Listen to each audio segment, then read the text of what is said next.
ایک حدیث شریف ہے، اس کو بھی لوگ غلط سمجھتے ہیں۔ حدیث شریف ہے الدین یسرن، دین آسان ہے۔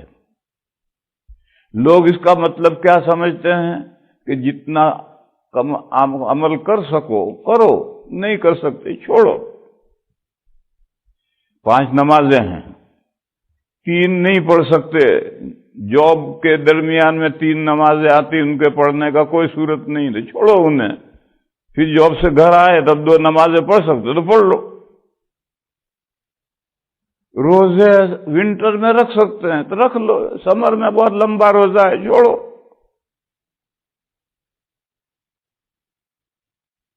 نوکری اجازت دے تو حج میں جاؤ، نوکری اجازت نہ دے، کاروبار اجازت نہ دے تو حج کو ٹلا دو۔ دین یسرون کا یہ مطلب سمجھتے ہیں کہ دین آسان ہے، جتنا تمہارے لیے پاسبل ہو اتنا عمل کرو، باقی کو چھوڑو۔ میرے بھائیو، یہ غلط ہے مطلب۔ اور پہلے میں نے بتلایا تھا کہ کسی جملے کو سباق اور سیاق سے کاٹ کر الگ کر کے بیچ میں سے جملہ اٹھاؤ گے تو اس کے معنی غلط ہو جائیں گے، مفہوم غلط ہو جائے۔ سیاق و سباق کے ساتھ ملا کر کے ہر بات کا مطلب سمجھا جاتا ہے، تب صحیح سمجھ میں آتا ہے۔ بہرحال یہ بات ماننی ہے کہ اللہ نے آئین میں، قوانین میں، احکام میں سہولتوں کا لحاظ کر کے احکام دیے ہیں، مگر الدین یسرون کا یہ مطلب نہیں۔ الدین یسرون کا کیا مطلب ہے؟ بخاری شریف کی حدیث ہے، پوری حدیث پڑھتا ہوں میں۔ الدین یسرن ولن یشاد الدین احد الا غلبہ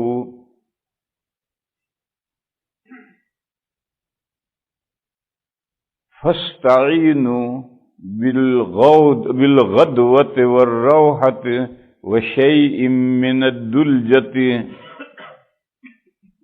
فرمایا دین آسان ہے، جو شخص دین سے ٹکر لے گا تو دین اسے ہرا دے گا، کامیاب نہیں ہوگا۔ اگر دین سے ٹکر لو گے دین تمہیں ہرا دے گا۔ وَلَن يُشَادَّ الدِّينَ إِلَّا غَلَبَهُ فَسَدِّدُوا وَقَارِبُوا وَأَبْشِرُوا۔ سیدھے رہو، اسٹریٹ پاتھ پر چلو، سیدھے راستے سے ادھر ادھر بالکل مت نکلو، سیدھے راستے پر رہو۔ اور اگر ادھر ادھر ہو گئے تو نزدیک سیدھے راستے سے نزدیک رہو، سیدھے راستے سے دور مت ہو جاؤ۔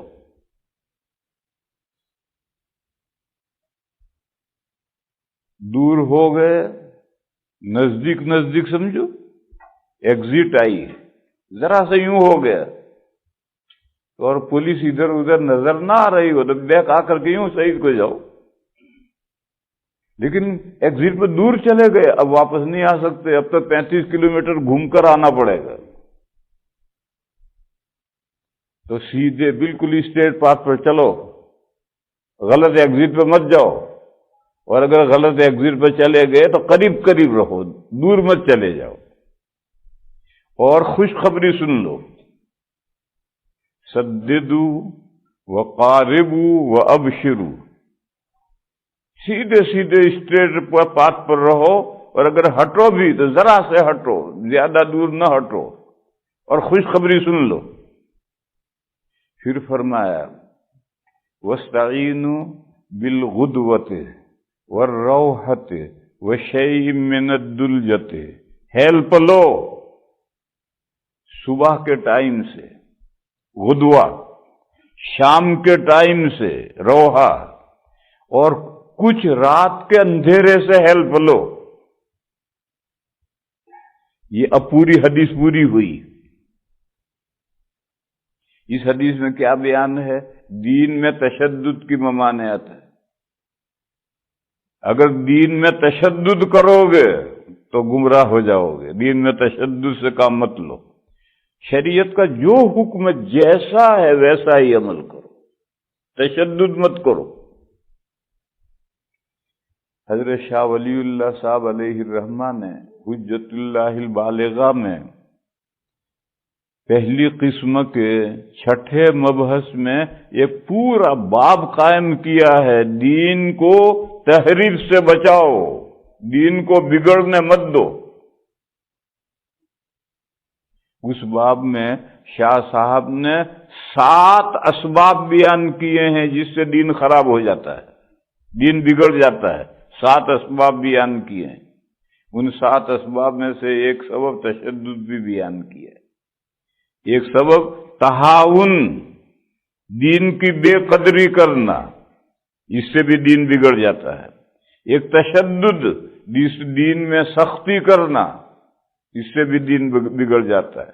ایک ہے تعمق، دین کی گہرائی میں اترنا۔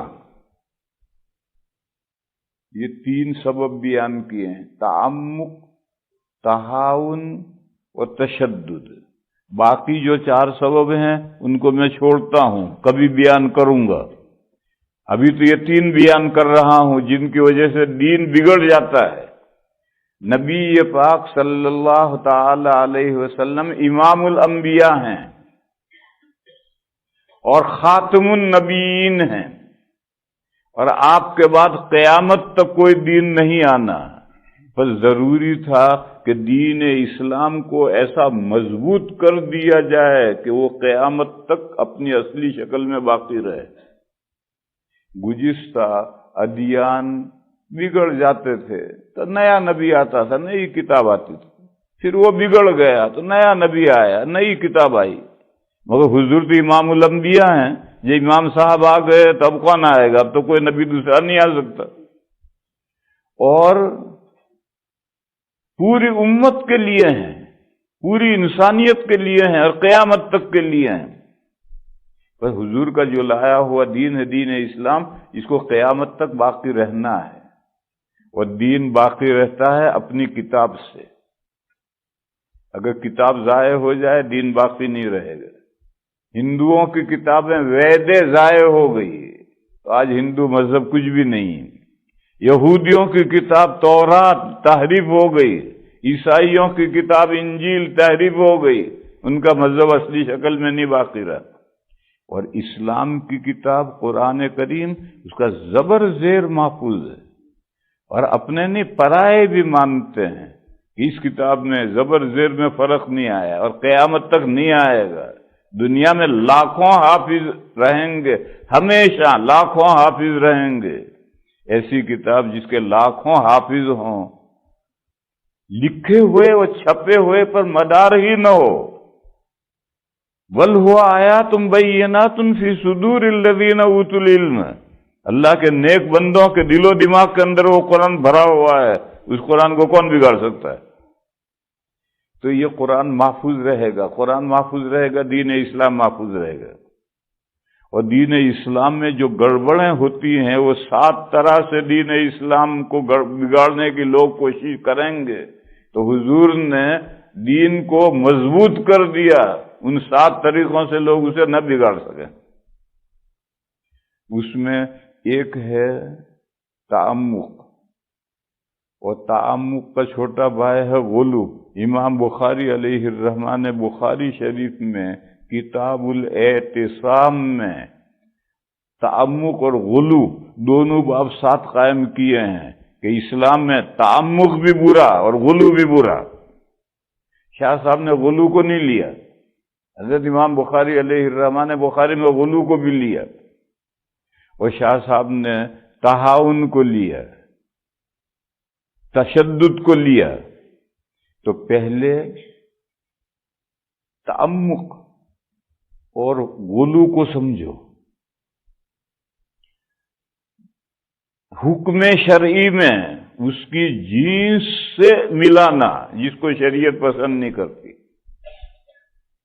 شریعت نے پسند نہیں کیا، لیکن لوگ ملائیں حکم کے اندر، اس کی جنس سے ملائیں، تو یہ تعمق ہے۔ تعمق کے معنی ہے درخت کی جڑ اترتی چلی گئی، جہاں تک بھی جائے گی وہ درخت کی جڑ ہے، تو ہم جنس ملایا جائے۔ نبی پاک صلی اللہ تعالی علیہ وسلم نے نفل روزہ یا فرض روزہ دوسرے روزے کے ساتھ ملایا، یعنی 2 روزے ایک ساتھ رکھے، رات میں بھی افطار نہیں کیا۔ تو صحابہ تو حضور کے نقش قدم پر چلنے کی پوری کوشش کرتے تھے، تو کچھ صحابہ نے بھی 2 روزے ملائے، 2 روزے ایک ساتھ۔ حضور نے منع کیا، مگر پھر بھی لوگوں نے نہیں مانا۔ حضور نے تیسرا روزہ ملایا، 3 روزے ایک ساتھ رکھے۔ اب کہاں تک؟ پھر رمضان کا چاند نظر آ گیا یا عید کا چاند نظر آ گیا، تو اب تو روزے ختم کر دینے پڑے۔ حضور نے فرمایا اگر چاند نظر نہ آتا تو میں اور روزے ملاتا، تب میں دیکھتا کہ یہ متعمقین، یہ جملہ بخاری میں ہے کہ یہ گہرائی میں اترنے والے کہاں تک میرا ساتھ دیتے ہیں، میں دیکھتا۔ کل منقل لہم، حضور نے ان کو سزا دینے کا ارادہ کیا۔ تو اب حضور تو ایک عمل کر رہے اور عام لوگوں کو منع کیا، بس عام لوگوں کو اپنی حالت پر رہنا ہے، حضور کی پیروی نہیں کرنی جب منع کیا ہے۔ یہاں سے قاعدہ پکڑو، بعض احکام خواص کے لیے الگ ہوتے ہیں، عوام کے لیے الگ ہوتے ہیں۔ خواص کے لیے خاص حکم ہوتا ہے۔ ایک بندہ ہے 24 گھنٹے میں ایک قرآن پورا کرتا ہے، یا دن میں ایک قرآن پورا کرتا ہے، رات میں ایک پورا کرتا ہے، خواص کے لیے جائز، عوام کے لیے جائز نہیں۔ خواص کے لیے زیادہ سے زیادہ 3 دن میں قرآن پورا کرنا چاہیے، لیکن اس سے کم میں 1-2 دن میں پورا کرے، 1 دن میں کرے، 1 رات میں کرے، 1 دن میں کرے، خواص کے لیے جائز ہے۔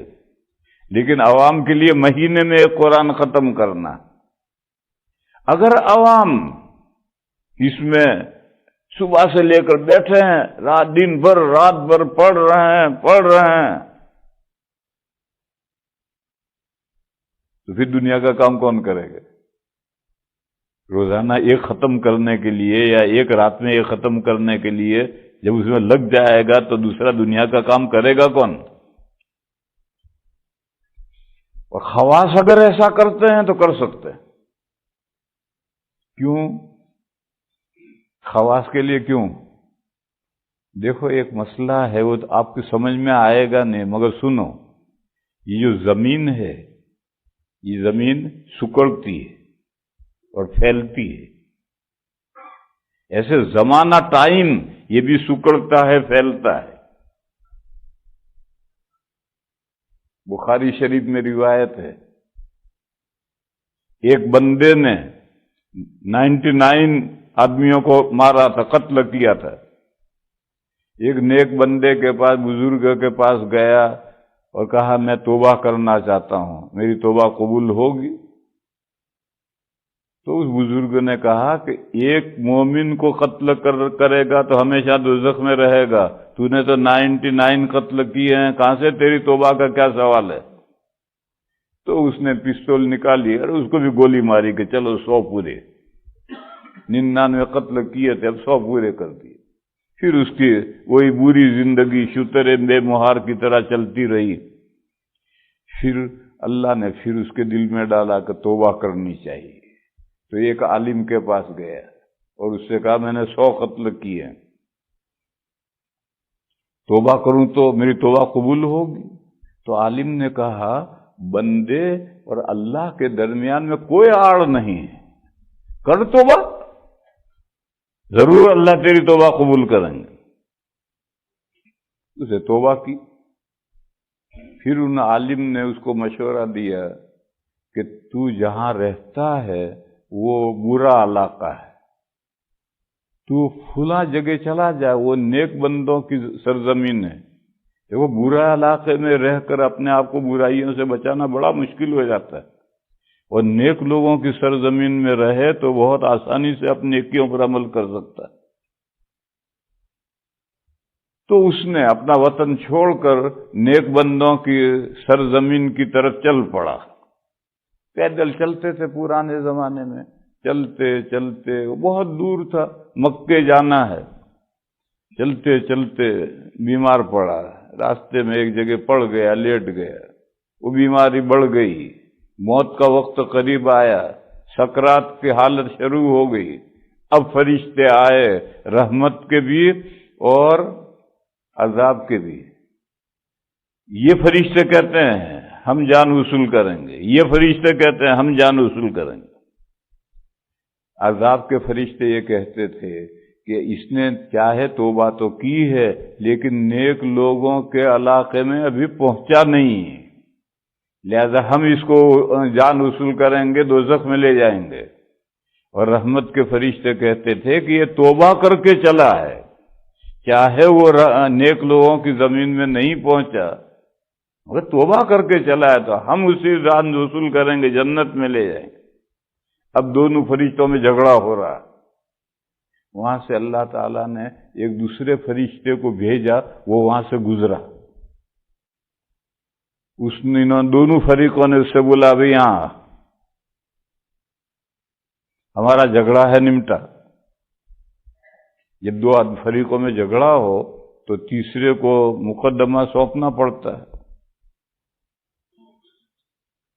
جیسے دو پٹھان لڑ رہے تھے، کوئی پٹھان ہو تو ناراض مت ہو جائیے، دو پٹھان لڑ رہے تھے، ایک کہہ رہا تھا کہ شیر بچہ دیتا ہے، دوسرا کہتا تھا شیر انڈا دیتا ہے۔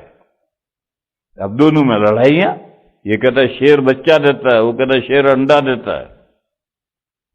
اب ایک میاں بھائی جا رہے تھے، میاں بھائی کمزور ہوتے ہیں، بلایا وہ یہاں ہمارا جھگڑا نمٹا، شیر بچہ دیتا ہے انڈا دیتا ہے۔ اب اس نے سوچا کہ اگر یوں کہوں گا تو یہ مارے گا اور یوں کہوں گا تو یہ مارے گا، تو اس نے کہا سنو بھائی، شیر جنگل کا بادشاہ ہے یا نہیں؟ جی ہے۔ تو اس نے کہا جب جنگل کا بادشاہ ہے اس کی مرضی، جب چاہے انڈا دے جب چاہے بچہ دے۔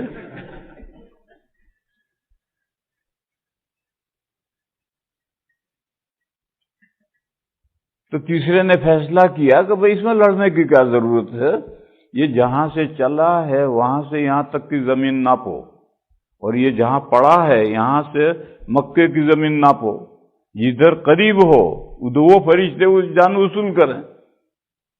یہ بخاری شریف کی حدیث ہے۔ پھر نپائی شروع ہوئی، میجرمنٹ لے کر کے نپائی ہونے لگی۔ اب اللہ نے اس زمین کو حکم دیا پھیل، اور اس زمین کو حکم دیا سکڑ،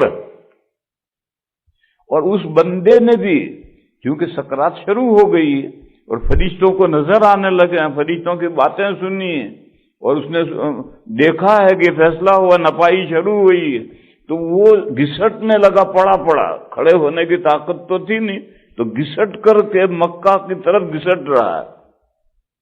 نپائی ہوئی تو یہ زمین ایک بالش سے زیادہ نکلی، یہ کم نکلی، ایک بالش، صرف ایک بالش کا فرق نکلا۔ تو رحمت کے فرشتوں نے کہا ہم جان وصول کریں گے، اور انہوں نے جان وصول کی، روح قبض کی۔ مجھے اس حدیث میں کیا بتانا ہے کہ زمین سکڑتی بھی ہے اور زمین پھیلتی بھی ہے، تمہاری سمجھ میں آئے تو بھی مانو، نہ آئے تو بھی مانو۔ جو بخاری شریف کی حدیث ہے، ماننا ہی یہ جک مار کے ماننا، بازا سر پھرا ہوتا ہے، اس کی سمجھ میں آئے تو مانے گا، نہ سمجھ میں آئے تو نہیں مانے گا۔ لیکن جب قرآن میں کوئی ہو اور اعلیٰ درجے کی صحیح حدیث میں کوئی بات ہو تو جک مار کے ماننا ہی پڑتا ہے۔ اسی طرح سے میرے بھائیوں سمجھو، زمانہ بھی پھیلتا بھی ہے، سکڑتا بھی ہے۔ ایسی تو بہت مثالیں ہیں اس دنیا میں اور دوسری دنیا میں، اس کی تو بہت مثالیں ہیں۔ کہتے ہیں کہ نبی پاک صلی اللہ تعالی علیہ وسلم بیت المقدس گئے، ساتوں آسمانوں کے اوپر گئے، اللہ سے ملاقات ہوئی وغیرہ وغیرہ، اور واپس آئے تو گھر کا کیواڑ بند کر کے گئے تھے تو کنڈی ہل رہی تھی، وہ ابھی تک ہل رہی تھی۔ یہ بے صفے کی ہے، کوئی پکی بات نہیں ہے،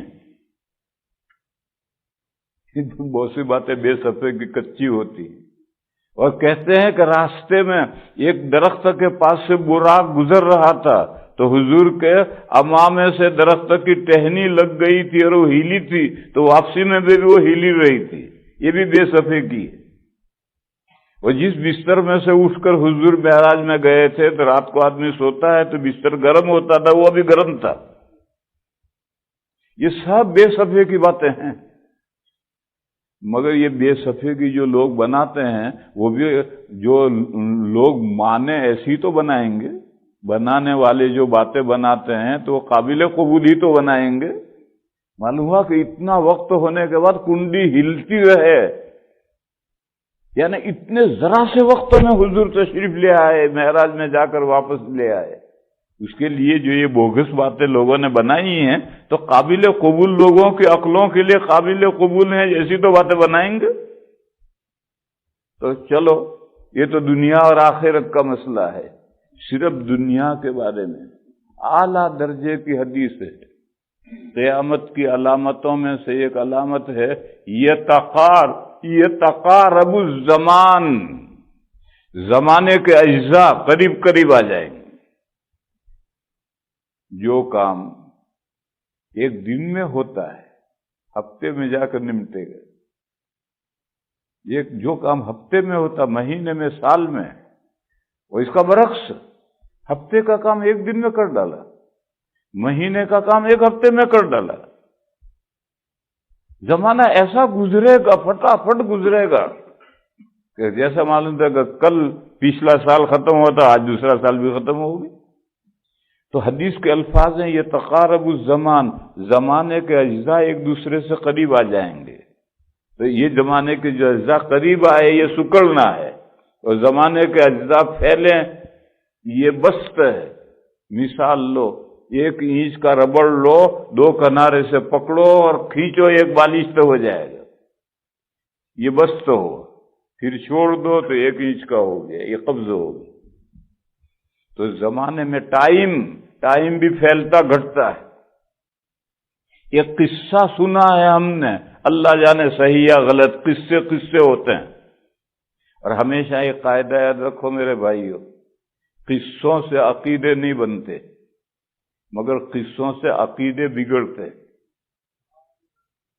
قصوں سے عقیدے بنتے نہیں ہیں، عقیدے تو قرآن و حدیث سے بنتے ہیں، اور حدیث میں بھی ضعیف حدیث سے عقیدے نہیں بنتے، اعلیٰ درجے کی صحیح حدیث سے عقیدے بنتے ہیں۔ لیکن یہ جو قصے کہانیاں ہیں اس سے عقیدے بگڑتے ضرور ہیں۔ اس لیے ان قصے کہانیوں کے بارے میں ذرا جلدی نہیں کرنی چاہیے۔ ایک قصہ ہم نے سنا ہے، اللہ جانے صحیح یا غلط، کہ لکھنؤ میں ایک بڑے مولانا تھے، مولانا عین القضات، ان کو دست غیب بھی حاصل تھا۔ ان کا مصلی کمرے میں بچھا ہوا تھا جس میں وہ نماز پڑھتے تھے۔ جب بھی کوئی سائل آیا تو انہوں نے پلہ ہٹایا اور پیسے نکال کے لے جائے، پلہ ٹھیک کر دیا۔ ان کے مصلی کے نیچے سے پیسے نکلتے ہی رہتے تھے، جہاں کوئی ضرورت مند آیا انہوں نے مصلی ہٹایا، نکال کے پیسے دے دیے۔ اس کو دست غیب کہتے ہیں۔ یہ سب سمجھ میں نہیں آتی، مگر یہ کہ یہ حقیقت ہے۔ ان کے یہاں وہ روزانہ دن میں 1 قرآن ختم کرتے تھے، رات میں 1 قرآن ختم کرتے تھے، مشہور تھا۔ تو ایک مرتبہ لوگوں نے کہا یہ بات مشہور جو یہ غلط ہے، جاؤ حضرت سے پوچھو۔ تو حضرت سے پوچھا تو حضرت نے کہا ہاں بھئی ہو سکتا ہے، ان کا نہیں ہو سکتا۔ تو حضرت نے فرمایا میں تمہیں پڑھ کے دکھاؤں؟ تو کہا دکھاؤ۔ تو کوئی جیسے آج کل پارک میں اکٹھا ہوتے ہیں، وہاں لکھنؤ میں گھومتی ندی ہے، اس کا پل ہے بہت بڑا۔ تو حضرت نے فرمایا کل عصر کے بعد گھومتی ندی کے پل پر آ جاؤ، میں وہاں تمہیں قرآن پڑھ کے دکھاؤں گا۔ تو سارا شہر لکھنؤ امڑ آیا، عصر کی نماز ہو گئی، حضرت نہیں آئے۔ جب غروب میں آدھا گھنٹہ رہا تب ان کی گھوڑا گاڑی آئی اور انہوں نے گھوڑا گاڑی میں بیٹھ کر سب کے سامنے قرآن کریم پڑھنا شروع کیا. ابھی سورج ڈوبا نہیں تھا کہ ان کا قرآن پورا ہو گیا. یہ قصہ ہے، صحیح یا غلط میں نہیں جانتا، لیکن ایسا ہو سکتا ہے. زمانہ پھیلتا ہے اور زمانہ سکڑتا بھی ہے، تو زمین بھی سکڑتی ہے، پھیلتی ہے. بس یہ جو خواص ہیں، اگر وہ تھوڑے وقت میں قرآن پڑھ لیتے ہیں، دن بھر میں قرآن پڑھ لیتے، کیسے پڑھتے ہوں گے؟ رات بھر میں قرآن پڑھ لیا، کیسے پڑھتے ہوں گے؟ زمانہ پھیلتا ہے. ہمارے لیے وہ جو 12 گھنٹے دن کے یا رات کے ہوتے ہیں، وہ ان کے لیے بہت زیادہ وقت ہو جاتا ہے. زمانہ پھیلتا ہے اور زمانہ سکڑتا بھی ہے، جیسے زمین پھیلتی ہے اور زمین سکڑتی بھی ہے. اسی کو کرامتیں کہتے ہیں. کرامت اسی کو کہتے ہیں.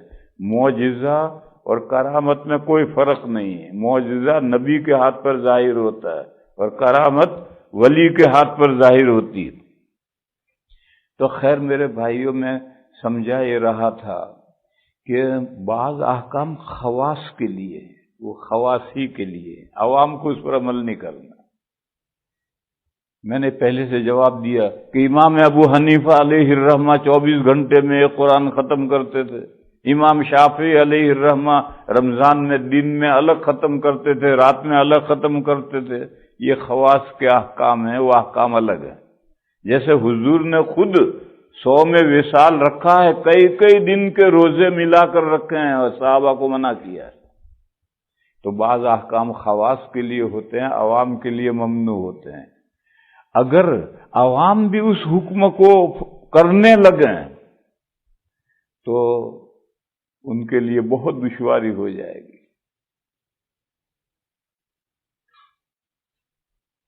اور اسی کا نام تشدد ہے، اور تشدد سے حضور نے منع کیا ہے. فرمایا کہ الدین یسر، دین آسان ہے.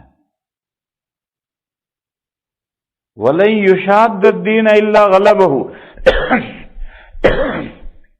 اگر کوئی دین سے ٹکر لے گا تو دین اسے ہرا دے گا. اس نے طے کیا کرو ہر رات میں 500 رکعتیں نفل پڑھنی ہے. 1 ہفتہ پڑھ کر تھک جائے گا. یہ طے کیا کہ ایک دن میں اتنا قرآن پڑھنا ہے، ہفتہ پابندی کر کے تھک جائے گا. عوام خواص نہیں تھکیں گے، وہ تو کرتے رہیں گے، ہمیشہ کرتے رہیں گے، عوام تھک جائیں گے. تو حضور نے فرمایا کہ وظائف، ایک تو وہ احکام ہیں جو اللہ نے مقرر کیے ہیں، وہ تو بہت تھوڑے ہیں. ظہر کی 4 رکعتیں، عصر کی 4 رکعتیں، مغرب کی 3 رکعتیں، عشاء کی 4 رکعتیں، فجر کی 2 رکعتیں، وہ اتنے ہی پڑھنا ہے. اور جو نفلیں آدمی اپنے ذمے لیتا ہے وہ اوراد و وظائف کہلاتے ہیں. یہ جو اوراد و وظائف ہیں، حضور نے فرمایا اتنے اپنے ذمے لو کہ آسانی سے، سہولت سے اسے بجا لا سکو. اگر تم نے بہت زیادہ اوراد و وظائف لے لیے، یہ تم دین سے ٹکر لینا چاہتے ہو، دین سے جو ٹکر لے گا دین اسے ہرا دے گا، وہ اس کا معمول پورا نہیں کر سکے گا. تو ایسا تشدد اپنے اوپر کیوں کرتے ہو؟ عیسائیوں کے یہاں ایسا تشدد ہے، ہندوؤں کے یہاں ایسا تشدد ہے، بدھسٹوں کے یہاں ایسا تشدد ہے. مرد نکاح ہی نہیں کر سکتے، عورتیں نکاح ہی نہیں کر سکتے. اتنا لوہا بدن پر لادے رہو، اتنے دنوں تک پبلک میں نہ ہو، پتہ نہیں طرح طرح کے تشدد ہے. اسلام میں نہیں ہے، کیونکہ اس طرح کے تشدد میں آدمی کامیاب نہیں ہوتا. یہ جو بشپ ہیں اور ننے ہیں، یہ جو بدھسٹوں کے یہاں فنگی ہیں، اندر اندر سب کچھ بدماشیاں کرتے ہیں. ایسا ہی رنگون میں ایک فنگی تھا، اس کو موبائل لے کر کسی کو موبائل کر رہا. تو میں نے ایک وہیں کے مولوی سے کہا، بھئی یہ تو فنگی ہیں، یہ تو دنیا سے بے تعلق ہیں، اس کے بعد موبائل کا کیا مطلب ہے، اور یہ موبائل کس کو کر رہا ہے؟ تو اس نے کہا یہ کسی عورت سے کانٹیکٹ کر رہا. وہ اس کی زبان سمجھ رہا تھا. اور پھر اس کو کانٹریکٹ کر کے کوئی ہوٹل طے کرے گا، وہاں وہ عورت بھی آئے گی، پھونگی بھی جائے گا، یہ ساری بدماشیاں سب کرتے ہیں۔ اسلام نے کہا فطرت پر رہو، فطرت سے مت نکلو۔ مرد کو عورت کی ضرورت ہے، عورت کو مرد کی ضرورت ہے، لہذا تبتل، بے تعلقی مرد اور عورت کی اسلام نے حرام کر دی ہے۔ نکاح کرو، کوئی عورت بغیر شوہر کے نہ رہے، کوئی شوہر آدمی بغیر عورت کے نہ رہے۔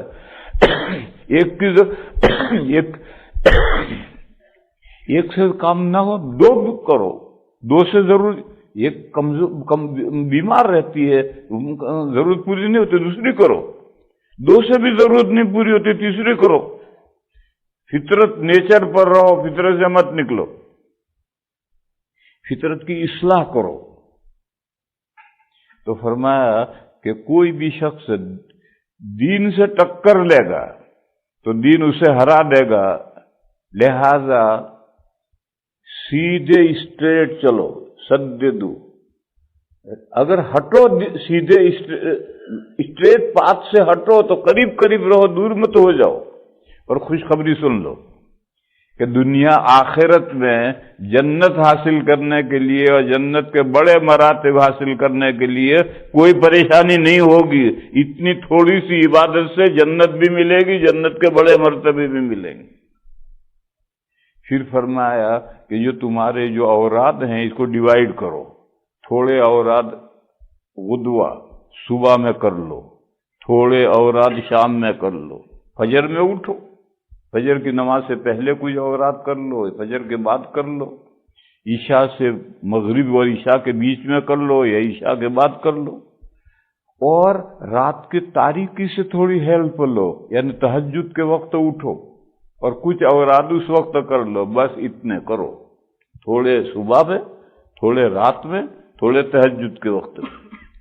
وَاسْتَعِينُوا بِالْغُدْوَةِ وَالرَّوْحَةِ وَشَيْءٍ مِّنَ الدُّلْجَةِ، مدد حاصل کرو صبح کے وقت سے، شام رات کے وقت سے، اور رات کے اندھیری رات کے تھوڑے سے حصے میں آدھا گھنٹہ 1 گھنٹہ اٹھو تہجد کے وقت، بھئی اتنے ہی معمول رکھو، اس سے زیادہ معمول رکھو گے تو تم نبھا نہیں سکو گے، یہ دین سے ٹکر لینا ہے۔ اور اللہ نے جو دین نازل فرمایا ہے وہ آسان نازل فرمایا ہے، یہ تشدد سے کام مت لو۔ الدین یسر کا یہ مطلب ہے کہ نوافل اعمال جو فرائض ہیں وہ تو لمیٹڈ ہیں، تھوڑے سے ہیں، جیسے روزے 1 مہینے کے ہیں، لیکن نفل روزے ہمیشہ روزے رکھتا ہے، اس لیے شریعت نے اس کو پسند نہیں کیا، اور فرمایا حدیث میں لا صام ولا افطر، نہ اس نے روزہ رکھا نہ وہ بے روزہ رہا۔ رات میں اٹھو، نفلیں پڑھو، مگر رات بھر سوتا ہی نہیں ہے، پوری رات نفلیں پڑھتا ہے، اسلام نے اس کو پسند نہیں کیا۔ یہ فرمایا کہ دین آسان ہے، جتنا برداشت کر سکتے ہو اتنے نوافل اعمال کے اوراد و وظائف بناؤ، اس سے زیادہ اگر